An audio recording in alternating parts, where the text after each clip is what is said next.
La primera vez que mi esposo me hizo invisible, yo tenía 64 años, 38 de matrimonio y un vestido de seda color marfil que había costado más de lo que él ganaba en un mes. Ella es Margarita, dijo Roberto con esa sonrisa que alguna vez me había enamorado, la empleada de la casa. Ella se encargará de atenderlos esta noche. Las palabras cayeron sobre mí como una cubeta de agua helada. No fue el shock lo que me paralizó, sino la claridad absoluta con la que entendí que el hombre con el que había compartido casi 4 décadas había borrado mi existencia con la facilidad de quien borra una pizarra. Sostenía una bandeja de canapés que yo misma había preparado durante 3 horas. Los 5 hombres de traje y la mujer, esa clienta joven de la que Roberto no dejaba de hablar, me miraron con la indiferencia que se reserva para el personal de servicio. Vanessa, 28 años, cabello rubio perfecto, piernas interminables y una sonrisa que prometía cosas que una esposa de 64 años jamás podría ofrecer. La vi tocar el brazo de Roberto con familiaridad y algo dentro de mí se quebró. Pero antes de continuar quería preguntarte si ya te suscribiste al canal. También si le diste me gusta a este video. Esto realmente me ayuda a saber que me apoyas y que te gustan mis historias. Tu apoyo significa todo para mí. Ahora sí, continuemos. Pude haberlo confrontado. Pude haber dejado caer la bandeja, gritado, señalado las fotografías de nuestra boda en el pasillo. Pero en lugar de eso, sentí una calma extraña apoderarse de mí. Y entonces hice algo inesperado. Sonreí. «Por supuesto, señor», dije con una voz que no reconocí como mía. «¿Desean los invitados algo de beber?» Los ojos de Roberto se abrieron, sorprendido. Pero mantuve la mirada baja, sumisa, perfecta en mi papel. «Margarita prepara los mejores martinis de la ciudad», dijo él, pasando su brazo por la cintura de Vanessa. «Tráenos una ronda». Me retiré a la cocina que yo había diseñado, con sus mármoles de Carrara y electrodomésticos caros. Mi casa. La casa que heredé de mis padres cuando Roberto era apenas un vendedor con grandes sueños y yo era una arquitecta exitosa. Cerré los ojos, escuchando las risas de la sala. 38 años. De despertar junto a ese hombre, de renunciar a mi carrera para apoyar la suya, de usar mi herencia para financiar su negocio. 38 años para terminar siendo la empleada de la casa frente a su amante. Preparé los martinis con manos que no temblaban. 7 copas perfectas, con la proporción exacta. Mientras colocaba las copas en la bandeja, una idea comenzó a formarse. Una idea terrible, una idea perfecta. Porque si Roberto quería que yo fuera invisible, entonces eso es exactamente lo que sería. Y las empleadas tienen acceso a lugares que los invitados nunca imaginan. Tienen poder en la invisibilidad. Me miré en el reflejo del acero inoxidable. La mujer que me devolvió la mirada no era la Margarita sumisa que todos esperaban. Era alguien diferente, alguien peligroso. Mientras caminaba de regreso a la sala donde mi esposo esperaba junto a su amante, supe que esta sería una noche que ninguno de ellos olvidaría jamás. Regresé con la bandeja perfectamente equilibrada. Roberto extendió la mano sin mirarme, como si yo fuera un mueble más. «Gracias, Margarita», dijo con condescendencia. Tomó 2 copas y le ofreció una a Vanessa, sus dedos rozándose. Ella sorbió su martini. «Delicioso. Tienes buen gusto para todo, cariño». La palabra flotó en el aire como un insulto directo. Serví el resto. Hernán, el socio de Roberto, barrigón con aliento a tabaco. Mauricio, el contador nervioso. Diego y Santiago, ejecutivos jóvenes que miraban a Vanessa con hambre. Y Patricia, la abogada que me observó con lástima antes de apartar la mirada.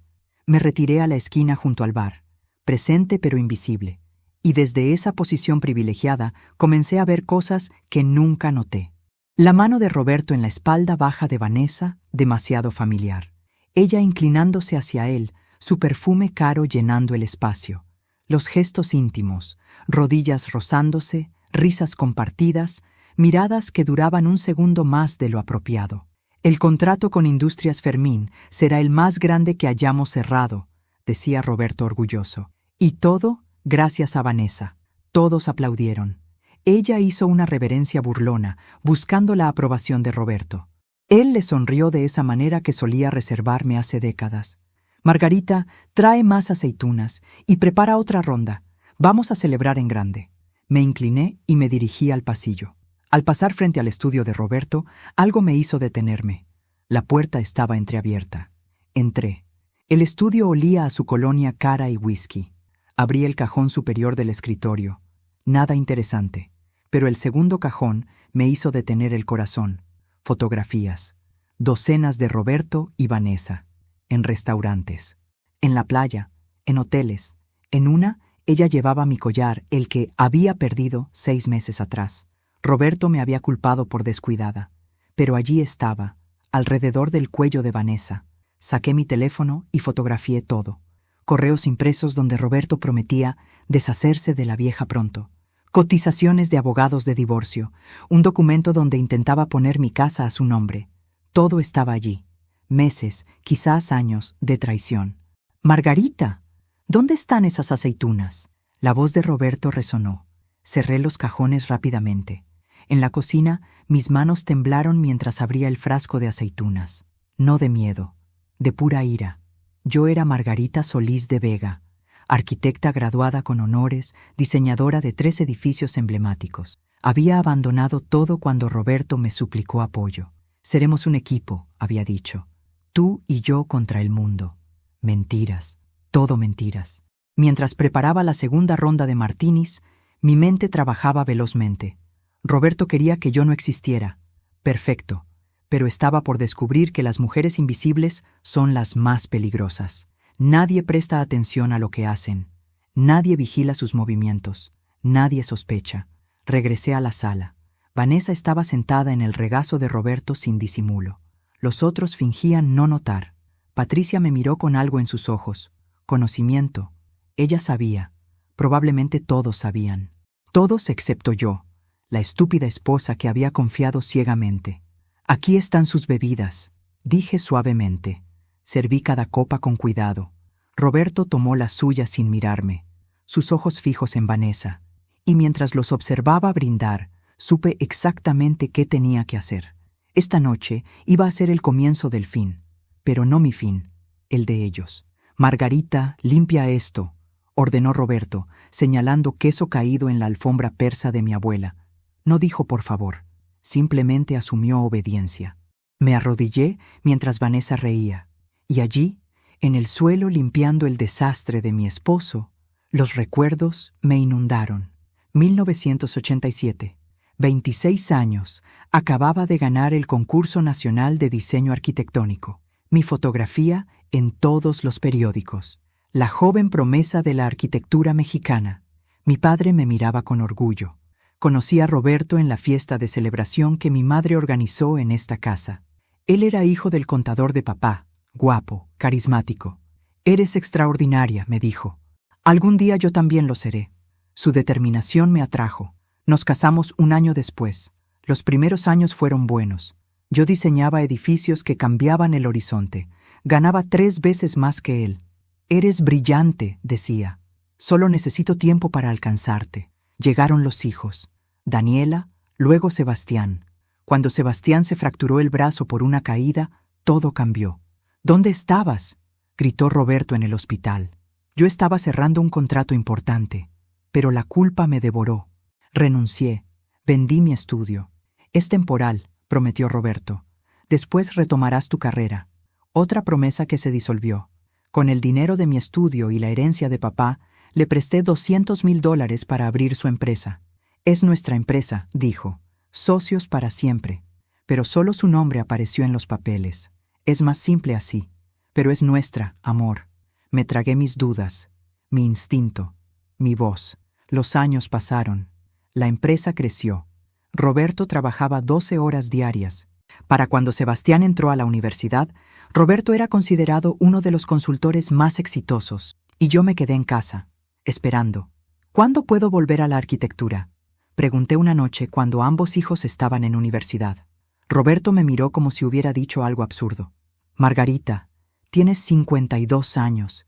¿Quién va a contratar a una arquitecta que no ha trabajado en 20 años? Sé realista». Sus palabras me golpearon más fuerte que cualquier puñetazo. Y le creí. Creí que era demasiado vieja, demasiado irrelevante. Me convertí en la esposa decorativa, la anfitriona perfecta, la mujer que sonreía en fotografías. Me volví invisible gradualmente, sin notar cuándo dejé de ser persona, y me convertí en la esposa de Roberto Vega. Margarita, más hielo. La voz de Roberto me devolvió al presente. Me levanté, mis rodillas crujiendo, pero algo dentro de mí se solidificó. Una certeza. Había pasado 38 años siendo lo que Roberto quería. La esposa comprensiva, la madre sacrificada, la socia silenciosa, la mujer que desapareció poco a poco hasta convertirse en fantasma. Pero esta noche había cambiado algo fundamental. El último hilo que me ataba a la ilusión de nuestro matrimonio se había cortado, y ahora, liberada, podía ver con claridad lo que tenía que hacer. En la cocina saqué más hielo. Mis manos ya no temblaban. Mi mente estaba clara, fría, calculadora. Roberto pensaba que me había derrotado, pero había despertado algo en mí que llevaba décadas dormido. La mujer que alguna vez fui. La mujer brillante, estratégica, implacable. Esa mujer estaba de vuelta, y venía por venganza. Eran las 11 cuando escuché voces en el balcón. Yo lavaba copas en la cocina cuando oí la puerta corrediza. Roberto y Vanessa. Mi necesidad de confirmar lo que ya sabía me llevó a acercarme silenciosamente. «No puedo seguir así, Roberto», decía Vanessa. Había bebido 3 martinis. Han pasado 8 meses. Dijiste que te divorciarías. Me pegué a la pared. 8 meses.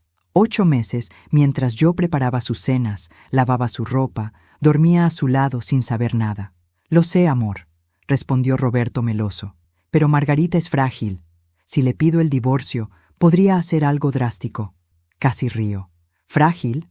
¿Yo? No tenía idea de quién era yo realmente. Tengo 26 años.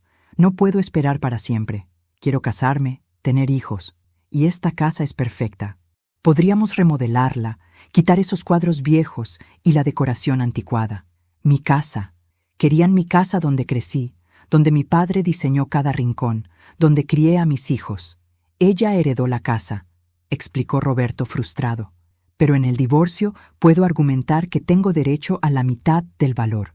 Con un buen abogado, forzarla a vender, o comprar su parte con dinero de la empresa. ¿La empresa no está a su nombre también?, preguntó Vanessa. Oficialmente, no. Ella puso 200,000 inicialmente, pero nunca firmó como socia. Fue un préstamo. Ella nunca fue buena con detalles legales. Confiaba ciegamente. Se rió. Ese bastardo se rió. «Eres brillante», ronroneó Vanessa. «Por eso te amo. Dame 2 meses más. Tengo que mover activos primero. Reorganizar finanzas de la empresa, establecer cuentas offshore. Luego le pido el divorcio. Para febrero, tú y yo estaremos juntos». Febrero. 3 meses durante los cuales planeaba robarme todo. Me alejé silenciosamente. Regresé a la cocina con piernas que apenas me sostenían. Apoyé las manos en el mármol frío y respiré profundamente. Subí a nuestra habitación y cerré con llave. Del armario saqué una caja de seguridad escondida. Adentro guardaba documentos importantes, joyas de mamá y un frasco pequeño con líquido transparente. Ipecacuana, jarabe de ipecacuana. Lo había comprado hace años cuando los niños eran pequeños. Si ingieren algo tóxico, explicó el pediatra, esto los hará vomitar inmediatamente. Puede salvarles la vida. Nunca lo usé, pero lo guardé. Sostuve el frasco. No era peligroso, solo provocaba náuseas y vómito durante horas. Nada permanente, nada mortal, solo profundamente humillante. Una idea se formó, terrible, vengativa, perfecta. Bajé escondiendo el frasco en mi delantal. Roberto y Vanessa habían regresado a la sala. Él contaba historias mientras ella lo miraba con adoración. Los demás parecían cansados, pero Roberto insistía en una última ronda. «Margarita, prepara la última ronda y hazla especial. Estamos celebrando». «Por supuesto, señor». Fui al bar y comencé a preparar. 7 martinis. Pero esta vez, mientras mezclaba, mi mano se deslizó al bolsillo. Una voz dentro me advirtió que me detuviera. Pero otra voz, más fuerte, la de la mujer traicionada y humillada, gritaba que esto era justicia. Desenrosqué la tapa del frasco. El líquido no tenía olor ni color. Sería indetectable. Solo unas gotas. Miré hacia la sala. Roberto tenía su brazo alrededor de Vanessa, sin respeto por mí, por nuestro matrimonio, por todo lo que yo había construido. Tomé mi decisión. Gota a gota, agregué ipecacuana a 6 copas. La séptima, marcada con raspadura en el cristal, la dejé pura. Para Patricia, quien me había mirado con compasión, coloqué las copas en la bandeja. Su última ronda. Serví cuidadosamente. Roberto tomó la suya sin mirarme. Vanessa tomó la suya sonriendo burlonamente. Por el futuro, brindó Roberto mirando a Vanessa. Por todo lo que está por venir. Por el futuro, repitieron todos. Y mientras bebían, yo observaba, esperando, sabiendo que en 30 minutos esta casa se convertiría en caos absoluto, y yo, la empleada invisible, tendría un asiento de primera fila. 30 minutos. Eso era todo. Me retiré a la cocina para respirar, para procesar lo que había hecho, para convencerme de que esto era justicia, no locura. Las risas se volvieron más ruidosas. El alcohol había aflojado lenguas e inhibiciones. Hernán contaba chistes de mal gusto. Diego y Santiago discutían fútbol. Y Roberto susurraba a Vanessa cosas que la hacían reír. Miré el reloj. 10 minutos. Aún faltaba. Me serví agua y me senté. Mis manos temblaban ahora. No de miedo, sino de anticipación. Por primera vez en décadas, tenía control. No era víctima pasiva de las decisiones de Roberto. Era arquitecta de mi propia venganza. Pensé en mis hijos. Daniela en Barcelona, Sebastián en Toronto. Ninguno vendría hasta Navidad. No presenciarían este colapso. Una pequeña misericordia. 15 minutos. Un grito de la sala. Me puse de pie. Vanessa había derramado su bebida en su vestido caro. Roberto la limpiaba con servilletas, sus manos peligrosamente cerca de sus muslos. Patético. 20 minutos. El reloj avanzaba con lentitud tortuosa. Cerré los ojos e imaginé mi vida después de esta noche. ¿Divorcio? Seguro. ¿Escándalo? Probablemente. ¿Libertad? Absolutamente. Esto no era solo venganza, era liberación. Era el acto final de una mujer prisionera de su matrimonio demasiado tiempo. Era el momento en que Margarita Solís de Vega recuperaba su poder. 25 minutos. Margarita, ven aquí. Salí. Todos me miraron. Tráeme mi chequera del escritorio. Hernán y yo vamos a cerrar un trato. Un trato. Todo era transacción para Roberto. Incluso yo. Me había comprado con promesas cuando era joven, mantenido con culpa como madre, y ahora planeaba descartarme como mueble viejo. Enseguida, señor. Fui al estudio, encontré la chequera, regresé. Nuestras manos se tocaron cuando él la tomó. Sentí absolutamente nada, solo el roce frío de un extraño. Y entonces, exactamente a los 30 minutos, sucedió. Mauricio fue primero. Se puso pálido, su piel adoptando tono verdoso. Se llevó la mano al estómago. «Disculpen», murmuró. «Necesito el baño». Salió corriendo, tambaleándose. Hernán fue siguiente. Su frente se cubrió de sudor en segundos. «Qué raro», dijo aflojándose la corbata. «Me siento...». No terminó. También corrió al baño. Diego y Santiago se miraron, ambos palideciendo simultáneamente. «¿Tú también?». Los dos salieron corriendo. Y Roberto.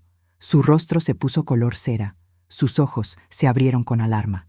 «¿Qué diablos?». Se levantó, pero sus piernas no lo sostuvieron. «Margarita, llama a una ambulancia. Algo está muy mal».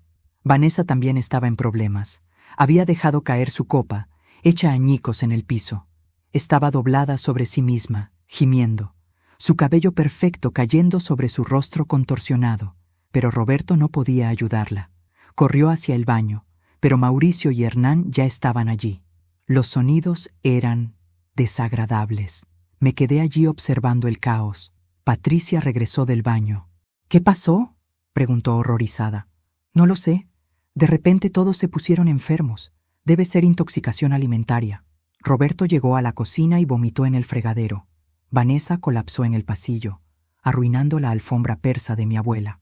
Una parte vengativa de mí sonrió internamente. El caos era absoluto. 6 personas enfermas, corriendo entre baños, tropezándose, gimiendo. El sonido de arcadas llenaba la casa. Y yo, la mujer invisible, Observaba todo con calma sobrenatural. Porque esto era solo el comienzo. El verdadero espectáculo aún venía. Patricia me agarró del brazo. Margarita, llama al 911. Necesitan ayuda médica. Saqué mi teléfono y marqué emergencias. 3 dígitos que cambiarían todo. Mientras esperaba que contestaran, miré a Roberto inclinado sobre el fregadero, vulnerable y patético, y pensé, sí, esto es justicia. 911. ¿Cuál es su emergencia? Forcé pánico en mi voz. Mi esposo y sus invitados están todos enfermos, vómitos severos. No sé qué está pasando. Por favor, necesitamos ayuda. Di la dirección mientras Patricia observaba con preocupación. Las ambulancias están en camino. ¿Los pacientes están conscientes? Miré alrededor. Roberto en el suelo de la cocina, respirando con dificultad pero consciente. Vanessa en posición fetal en el pasillo. Los demás en los baños. Todos vivos, aunque miserables. Sí, todos conscientes, pero están muy mal. Los siguientes minutos fueron eternos. Tic, toc. Me moví por la casa trayendo toallas, abriendo ventanas, actuando la esposa preocupada perfectamente. Pero por dentro, mi mente estaba clara, calculando cada movimiento siguiente. Roberto se arrastró desde la cocina. Su traje caro estaba arruinado, manchado. Se veía 10 años más viejo. Margarita, ¿qué nos pasó? Había sospecha en sus ojos. No lo sé. Todos se enfermaron al mismo tiempo. Debe ser algo que comieron o bebieron. Dejé esas palabras flotando intencionalmente. Las sirenas comenzaron a oírse. 2 ambulancias. Fui a la puerta y la abrí. Los paramédicos llegaron como torbellino. 3 equipos, todos con uniformes pulcros y expresiones profesionales. 6 pacientes, informó el primero por radio. Síntomas similares, náuseas, vómitos, debilidad, posible intoxicación alimentaria. Comenzaron evaluaciones. Presión arterial, temperatura, pulso. Preguntas sobre alergias, qué habían consumido. Yo me mantuve cerca pero sin intervenir. Patricia proporcionaba información. ¿Usted no está enferma, señora?, preguntó una paramédico joven.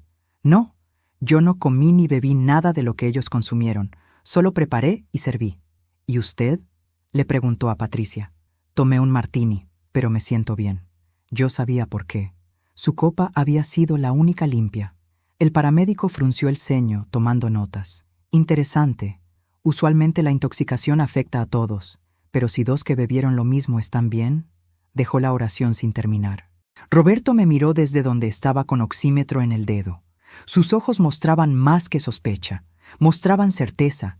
Él sabía, y yo sabía que él sabía, pero no podía probarlo. Necesitamos llevarlos al hospital, anunció el jefe. Fluidos intravenosos y observación, posiblemente lavado gástrico. Comenzaron a cargar camillas. Mauricio primero, luego Hernán, luego Diego y Santiago. Vanessa tuvo que ser cargada, y finalmente Roberto.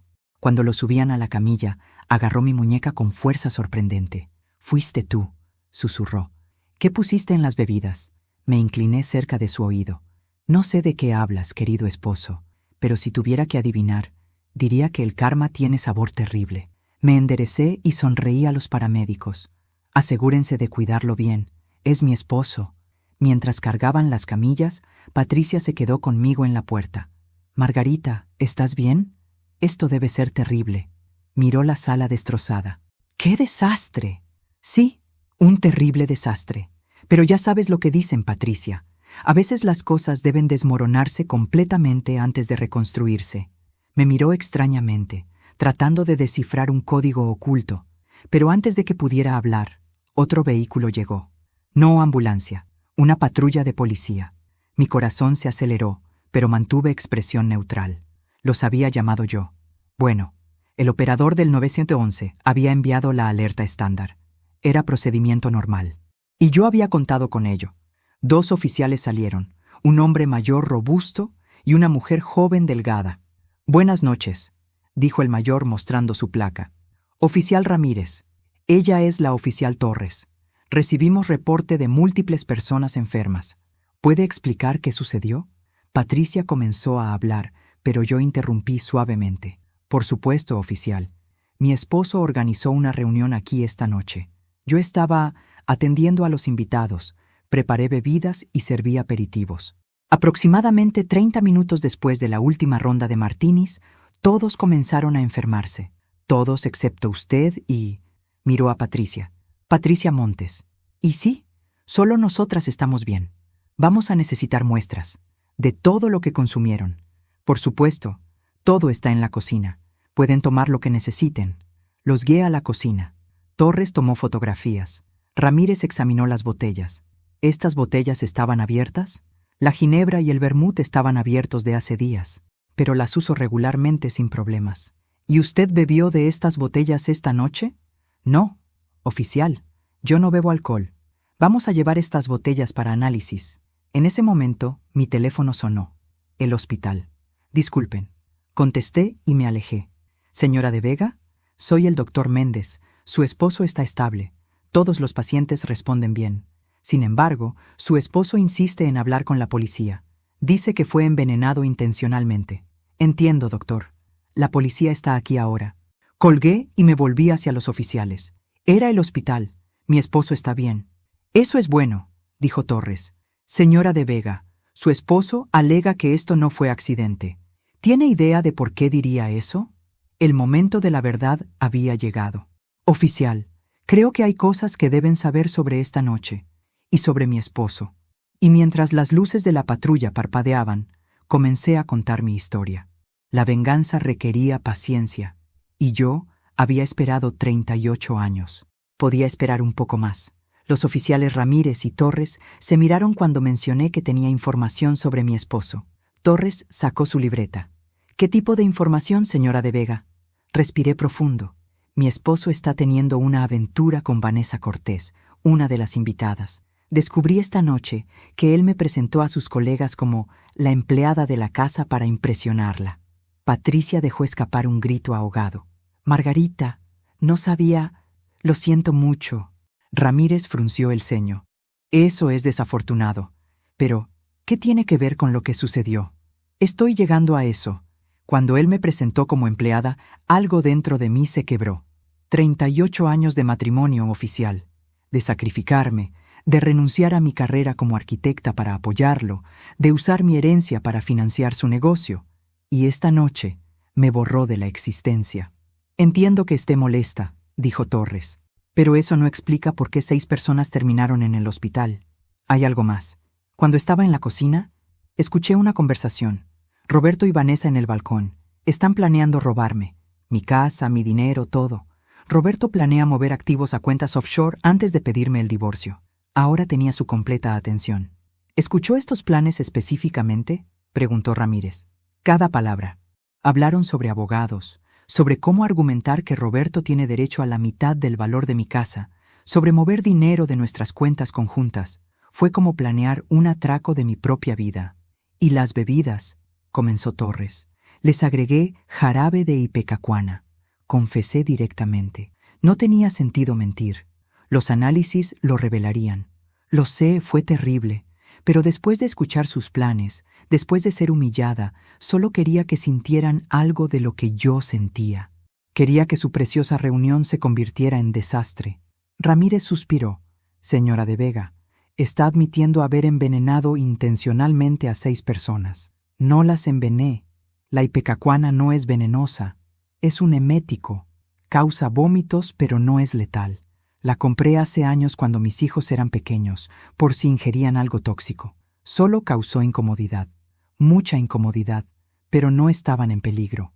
Eso no lo hace legal, señaló Torres. Es asalto agravado. Lo sé, fue locura momentánea. 38 años de ser esposa perfecta, y en un momento tiré todo por la ventana. Pero oficiales, investiguen a mi esposo. Revisen sus cuentas. Hablen con Vanessa. Si lo que escuché es verdad, él está cometiendo fraude. Patricia intervino. Margarita tiene razón. Si Roberto está moviendo activos ilegalmente, eso es un crimen. Ella tiene derecho a defenderse. Ramírez y Torres intercambiaron miradas. Vamos a necesitar que venga a la estación. Tiene que hacer declaración formal. Por supuesto. Pero hay algo más. Saqué mi teléfono y abrí la galería. Tomé estas fotografías esta noche en el escritorio de Roberto. Les mostré fotografías de Roberto y Vanessa, correos sobre planes de divorcio, cotizaciones de abogados. Torres tomó mi teléfono y comenzó a desplazarse. Sus ojos se abrieron más con cada foto. ¿Roberto sabe que tomó estas? No, y hay más. Instalé cámaras de seguridad hace 3 semanas. Cámaras ocultas, porque comencé a sospechar. Tengo grabaciones de Roberto trayendo a Vanessa aquí, de él sacando dinero de la caja fuerte. Tengo todo documentado. ¿Dónde están esas grabaciones?, preguntó Ramírez. En la nube, respaldadas en 3 servidores, y mi abogado tiene copias. Eso era parcialmente cierto. Había visitado a un abogado 2 semanas atrás, aunque no le había dado las grabaciones todavía. Señora de Vega, dijo Torres, lo que hizo esta noche fue ilegal, pero también está alegando ser víctima de varios crímenes. Esta situación es complicada, lo sé. Por eso quiero cooperar completamente. Declararé lo que hice, asumiré consecuencias, pero quiero que investiguen a Roberto también. Patricia intervino. Soy abogada. Oficiales. La señora de Vega claramente ha sido víctima de abuso psicológico y fraude. Su reacción, aunque ilegal, fue provocada por circunstancias extremas. Ramírez se frotó la cara. Esto va a requerir detectives. Voy a llamar a mi supervisor. Sacó su radio y se alejó. Torres se quedó conmigo, sus ojos examinándome. Señora de Vega, ¿está segura de que quiere seguir este camino? Una vez que ponga esto en movimiento, no hay vuelta atrás. La miré directamente. Oficial Torres, pasé 38 años yendo hacia atrás. Esta noche, finalmente, voy hacia adelante. Y no hay vuelta atrás. Ni la quiero. Ramírez regresó. Van a enviar detectives. Deberían estar aquí en 20 minutos. Mientras tanto, vamos a asegurar la escena. Esta es ahora oficialmente una escena de crimen. Una escena de crimen. Mi hermosa casa era ahora escena de crimen. Pero de alguna manera, eso se sentía apropiado, porque un crimen había ocurrido aquí, solo que había comenzado hace mucho tiempo, cuando Roberto me convenció de abandonar todo por él. Las luces de otro vehículo iluminaron las ventanas. Los detectives habían llegado, y con ellos la siguiente fase de esta larga, terrible, liberadora noche. Los detectives eran diferentes como el día y la noche. Detective Morales, 50 años, cabello gris, traje arrugado. Detective Salazar, 30 y tantos, impecablemente vestida, cabello negro en moño apretado. Señora de Vega, dijo Morales con voz ronca, necesitamos que nos cuente exactamente qué sucedió desde el principio. Les conté todo, desde cómo Roberto me presentó como la empleada, hasta la conversación del balcón, hasta el momento en que decidí agregar Ipecacuana. No guardé nada. Salazar tomaba notas, mientras Morales me observaba con ojos que sabían cuándo alguien mentía. Cuando terminé, Morales se reclinó. Admitió haber administrado una sustancia a 6 personas sin su conocimiento. Eso es delito grave. Lo sé, y estoy dispuesta a asumir consecuencias, pero también quiero que investiguen a mi esposo. Salazar levantó la vista. Las acusaciones de fraude son serias. Vamos a necesitar ver esas grabaciones de las cámaras. Están aquí.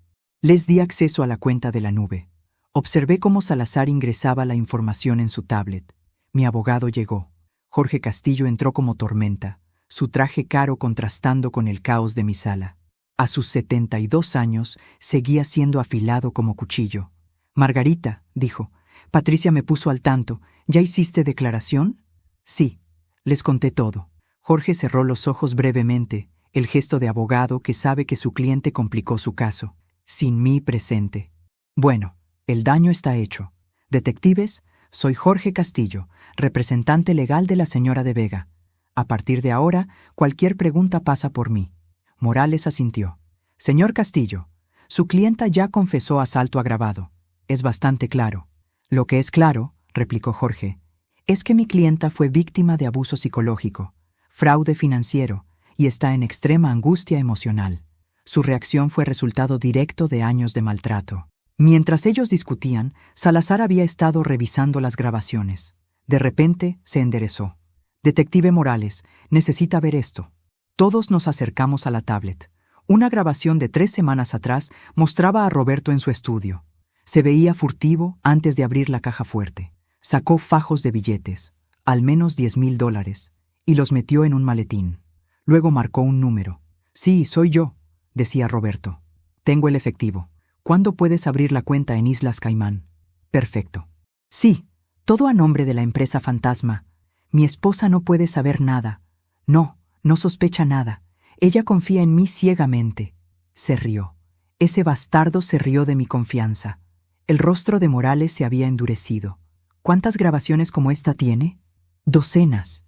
Tengo semanas de evidencia de Roberto sacando dinero, teniendo conversaciones sospechosas, trayendo a Vanessa aquí. Salazar siguió navegando. Aquí hay otra de hace 10 días. Esta vez, Roberto y Vanessa en la sala, en posición comprometedora en el sofá.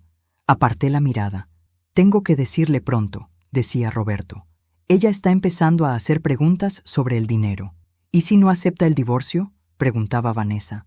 No tiene opción. He estado moviendo activos durante meses. Para cuando se dé cuenta, ya no habrá nada que reclamar. Y la casa, tengo un plan para la casa también. La grabación continuó, cada palabra más incriminatoria. Morales y Salazar escuchaban en silencio. Jorge también observaba, y vi una pequeña sonrisa formarse. Esto era oro legal. Hay más, dije. También tengo correos que imprimí y extractos bancarios que muestran transferencias no autorizadas. Un momento, interrumpió Morales. ¿Cómo obtuvo acceso a su computadora y extractos? Es mi esposo. Vivimos en la misma casa. Su computadora está en el estudio, que es parte de mi hogar, y las cuentas son conjuntas. Jorge asintió. Ella no violó ninguna ley al revisar documentos en su propia casa o acceder a cuentas a su nombre. Salazar hizo más anotaciones. Señora de Vega, esta evidencia es sustancial. Si esto es verdad, su esposo podría enfrentar cargos por fraude, conspiración y posiblemente más. Entonces investigarán. Vamos a tener que investigar. Pero eso no cambia que usted también cometió delito esta noche. Jorge se adelantó. Mi clienta está dispuesta a cooperar completamente. Está dispuesta a entregar toda la evidencia. Y en cuanto a lo que hizo esta noche, consideramos que fue defensa propia bajo extrema provocación emocional. ¿Defensa propia? Morales alzó una ceja. El abuso no siempre es físico, detective, intervino Patricia. Como abogada familiarizada con casos de violencia doméstica, puedo asegurar que el abuso financiero y psicológico son tan dañinos como el físico. Morales suspiró. Entiendo la situación, pero la ley es la ley. Señora de Vega, voy a tener que arrestarla. Mi corazón dio un vuelco, pero mantuve compostura. Lo había esperado. Lo entiendo. Sin embargo, continuó Morales, dadas las circunstancias atenuantes y su cooperación, recomendaré que sea liberada bajo su propia custodia hasta la audiencia. No creo que represente peligro. Gracias. Salazar cerró su tablet. También vamos a necesitar arrestar a Roberto Vega para interrogatorio, una vez dado de alta del hospital. Y probablemente a Vanessa Cortés como cómplice potencial. Esas palabras me llenaron de satisfacción profunda. Roberto sería arrestado, enfrentaría consecuencias, finalmente tendría que responder por sus acciones. Tengo una pregunta, dije. ¿Qué pasa con el dinero que Roberto movió ilegalmente? ¿Puedo recuperarlo? Jorge sonrió. Será batalla legal, Margarita, pero con esta evidencia tenemos caso excelente. Podemos congelar sus cuentas, rastrear transferencias y potencialmente recuperar todo lo que te robó. ¿Y la casa? Él no puede tocarla, ¿verdad? La casa está a tu nombre únicamente. Es tu propiedad separada, heredada antes del matrimonio. Él no tiene ningún reclamo legal. Era casi demasiado bueno, porque todavía había parte de mí que tendría que pagar precio. Había causado daño intencionalmente a 6 personas. Eso tenía consecuencias. Morales se puso de pie. Señora de Vega, por favor, póngase de pie. Me levanté. Margarita Solís de Vega está arrestada por 6 cargos de asalto agravado. Tiene derecho a permanecer en silencio. Mientras recitaba mis derechos, yo miraba alrededor de mi sala, mi casa, mi refugio, y por primera vez en todos esos años me sentía realmente dueña de este espacio. No como esposa de Roberto, no como empleada invisible, sino como Margarita. ¿Entiendes estos derechos? Sí, los entiendo. Entonces voy a pedirte que vengas con nosotros a la estación. Asentí. ¿Puedo cambiarme primero? Me gustaría quitarme este delantal, porque eso era ahora, un disfraz, el disfraz de la empleada sumisa. Ya no lo necesitaba. Claro, pero la detective Salazar la acompañará. Subí con Salazar. Me quité el delantal y lo arrojé en el cesto. Me cambié, poniéndome un vestido azul oscuro, mi color favorito, el color que solía usar cuando todavía era arquitecta. ¿Lista?, preguntó Salazar. Miré mi reflejo. La mujer que me devolvió la mirada tenía 64 años. Tenía líneas alrededor de los ojos y canas, pero también tenía dignidad, fuerza, determinación. Sí, estoy lista. La estación olía a café rancio y desinfectante. Me procesaron eficientemente. Huellas, fotografía, información básica. Morales cumplió su palabra y no me pusieron en celda. En cambio, me llevaron a sala de interrogación y me dejaron esperar a Jorge. Llegó 45 minutos después, 2 cafés en mano, descafeinado. Pensé que ya habías tenido suficiente estimulación. Casi reí. Gracias, Jorge. Se sentó y abrió su maletín. Hablemos de estrategia. Los detectives van a volver para interrogarte. Ya les dije que solo responderás preguntas específicas sobre tu relación con Roberto y la evidencia. No vas a elaborar sobre lo que hiciste esta noche. ¿Entendido? Entendido. El fiscal querrá hacer escándalo de esto. Mujer adinerada, envenena a invitados. Será titular jugoso. Pero tenemos ángulos. Primero, abuso conyugal de larga data. Segundo, provocación extrema. Tercero, la sustancia no causó daño permanente.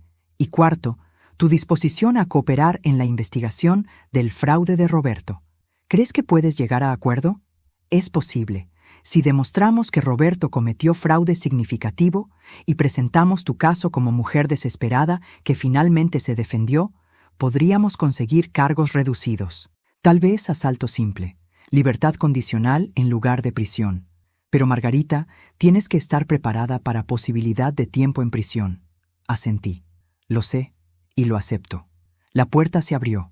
Morales y Salazar entraron, acompañados de una tercera persona, mujer de unos 40 con traje impecable. Se presentó como fiscal de distrito asociada Elena Vargas. Señora de Vega, comenzó Vargas. Su caso es inusual. Por un lado, confesión clara de asalto. Por otro, evidencia sustancial de que usted ha sido víctima de fraude y abuso. Estoy dispuesta a escuchar su versión completa antes de decidir cómo proceder. Y así, por segunda vez, conté mi historia. Pero esta vez no me limité a esa noche. Conté todo. Los 38 años completos. Les hablé de la joven arquitecta brillante que había sido, de cómo Roberto me cortejó con promesas. Les conté sobre renunciar a mi carrera. Les describí cómo había financiado el negocio de Roberto con mi herencia. Les mostré documentos, extractos bancarios de las transferencias iniciales de $200,000. Les hablé de los años lentos de erosión, cómo Roberto había tomado control de nuestras finanzas, de nuestras decisiones, de nuestra vida, cómo me había convencido de que era demasiado vieja para volver a la arquitectura. Y finalmente, les conté sobre esa noche, la humillación, la conversación del balcón, el collar de mi madre en el cuello de Vanessa, el momento de claridad cuando entendí que mi matrimonio había sido mentira durante años. Cuando terminé, había pasado casi 1 hora. Vargas había tomado notas minuciosas. Es historia convincente, admitió.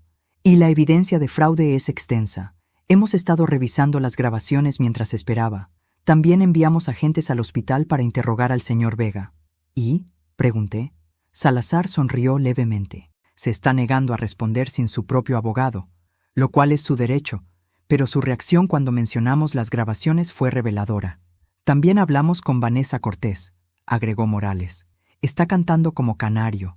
Cuando se dio cuenta de que todo se derrumbaba, decidió salvar su propio pellejo.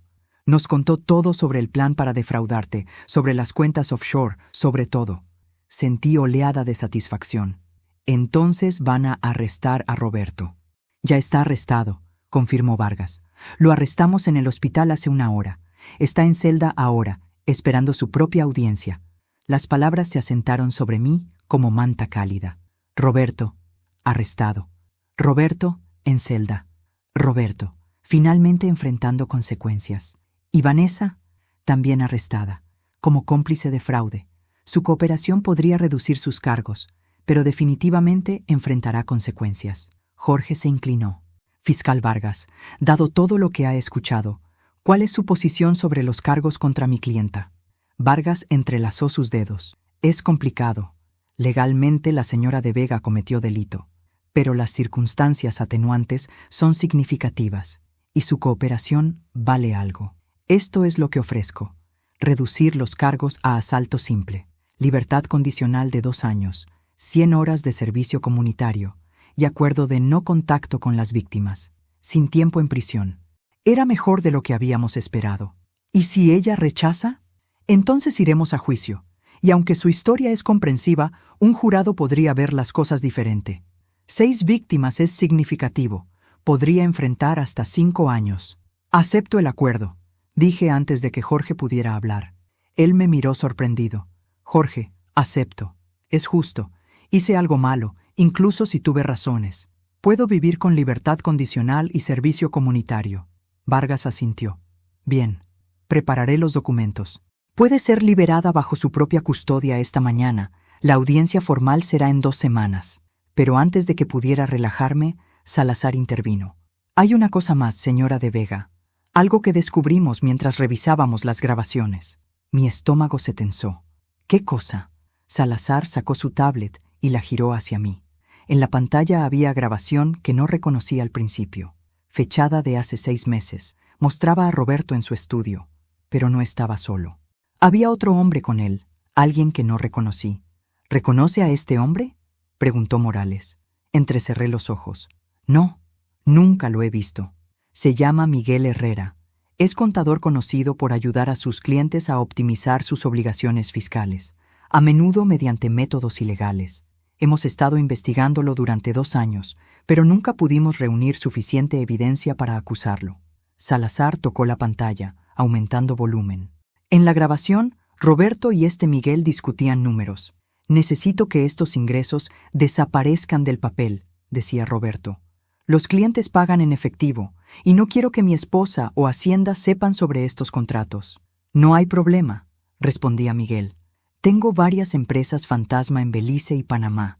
Podemos facturar a través de ellas y mantener el efectivo fuera de los libros. Mi tarifa es 15%. Hecho, decía Roberto, extendiendo su mano. La grabación continuó, mostrando a Roberto pasándole sobre grueso a Miguel. Aquí está el primer pago, $50,000 en efectivo. Miré a los detectives confundida. No entiendo. ¿Qué significa esto? Significa, dijo Morales con sonrisa lenta, que su esposo no solo la estaba defraudando a usted, estaba defraudando al gobierno federal. Evasión fiscal a gran escala. Y gracias a sus cámaras, tenemos evidencia en video de conspiración para cometer fraude fiscal. Vargas se veía positivamente feliz. Señora de Vega, ¿tiene más grabaciones como esta? Revisen toda la carpeta. Hay meses de material, no lo he revisado todo. Salazar comenzó a navegar. Cada pocos minutos se detenía, reproducía segundos y sus ojos se abrían más. Fiscal, esto es enorme.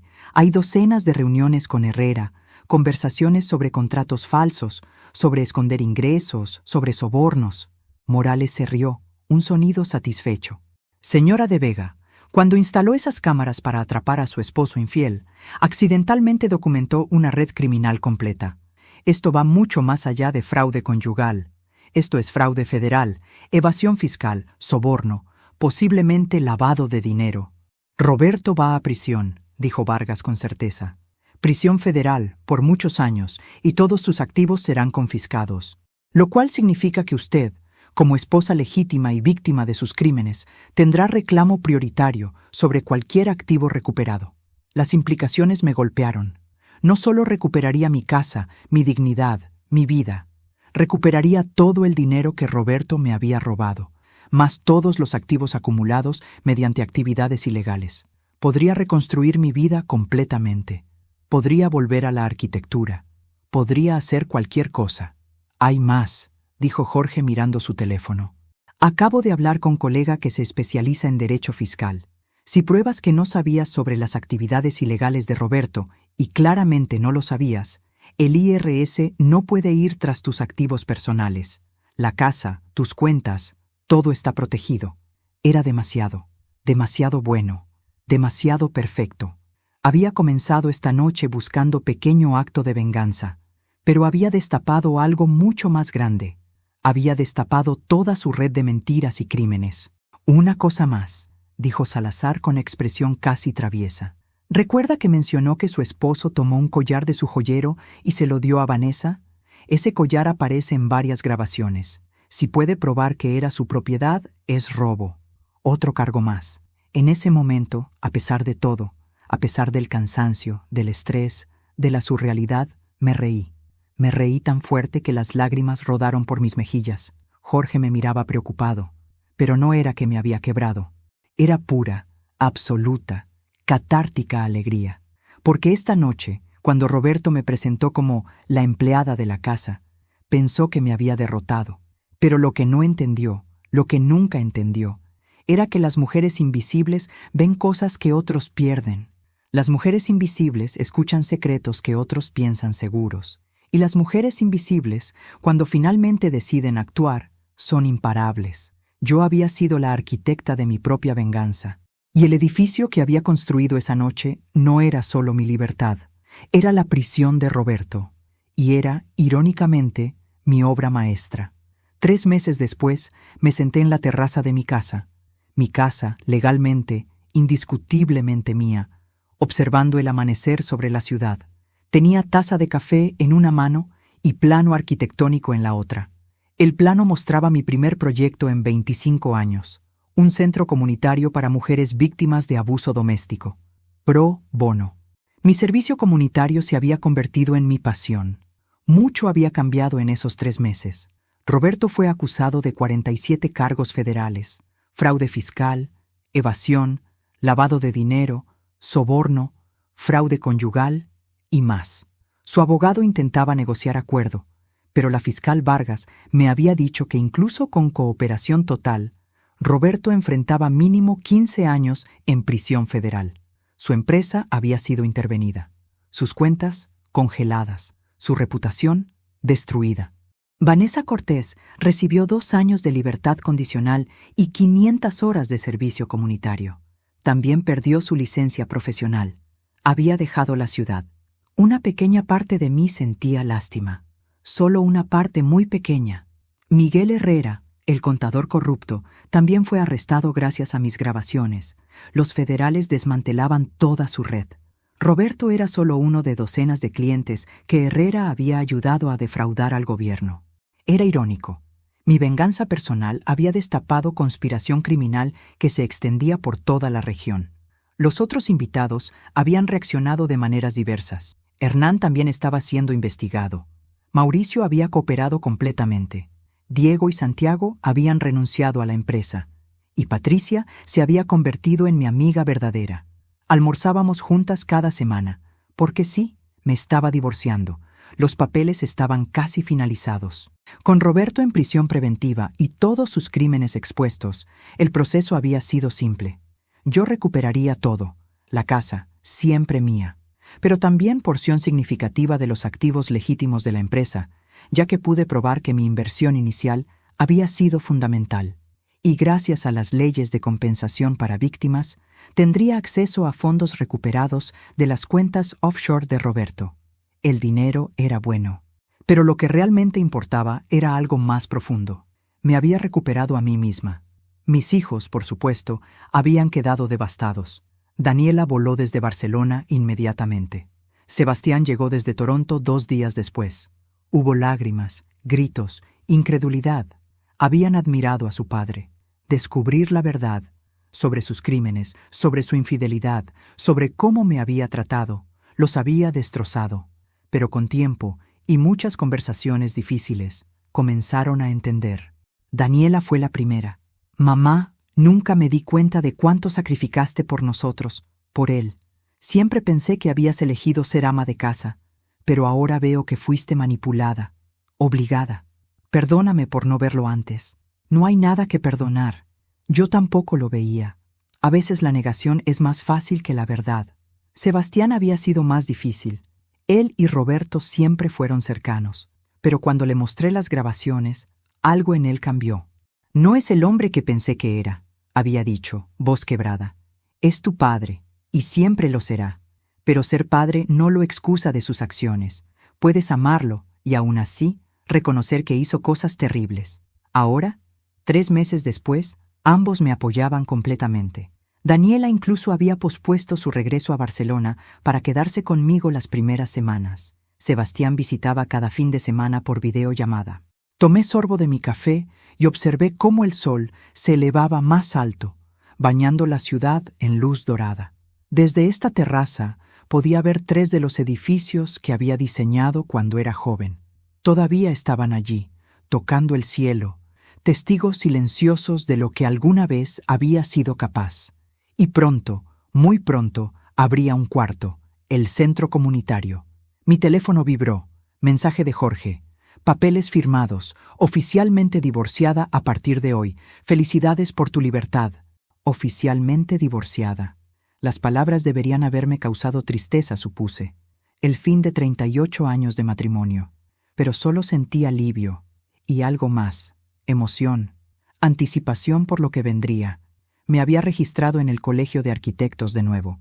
Mi licencia, inactiva durante 25 años, había sido reactivada. Había asistido a seminarios sobre nuevas tecnologías en diseño. Todo había cambiado tanto, y me había sorprendido aprendiendo con la misma pasión que había tenido a los 26 años. También había comenzado terapia. Sesiones semanales con psicóloga maravillosa, doctora Carmen Rivas, que me ayudaba a procesar décadas de abuso emocional que ni siquiera había reconocido como tal. Has pasado la mayor parte de tu vida adulta haciéndote pequeña, me había dicho en nuestra tercera sesión. Ahora es tiempo de recordar cómo expandirte. Y me estaba expandiendo. Todos los días, un poco más. Tomaba clases de yoga. Había empezado a pintar, hobby que había abandonado en mis 20s. Salía a cenar con amigas. Me había comprado ropa nueva, ropa que me gustaba a mí.